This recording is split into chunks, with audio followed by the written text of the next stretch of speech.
Space junk is becoming a growing issue as more satellites are put into orbit.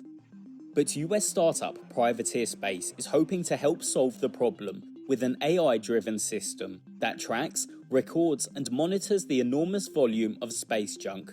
The startup says it can warn satellite operators before a collision, which could create even more debris. I think this becomes critical and increasingly more critical as we put more and more assets into space. Privateer's platform, called Wayfinder, uses data from various sources and satellite operators, including the US Space Command. It is already tracking more than 35,000 objects in orbit. Declan Lynch is Chief Revenue Officer at Privateer. To be able to track that many objects and be able to plan and predict where their orbits will be over the next 24, 48, and 72 hours requires a lot of data and a lot of computational power. And we're able to leverage the power of AI to do that in a fraction of the time that it previously took humans to do. This count only includes objects larger than a few inches, or 10 centimeters to be exact. Privateer estimates space debris bigger than a millimeter to be closer to 100 million.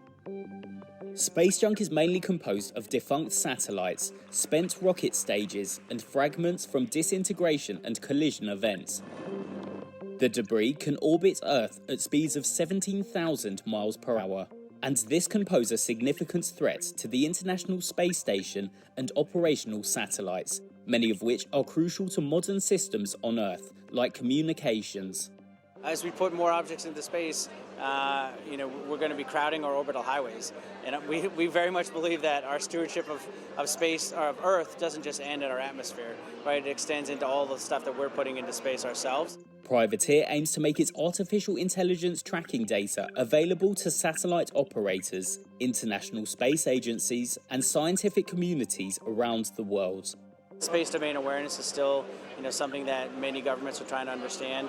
And operators that are putting satellites into orbit at various scales definitely need this capability themselves. This is our ability to visualize that so that satellite operators have the ability to make a decision, either to avoid the collision if they can, but this is our ability to do this and using AI to plan and predict that at scale.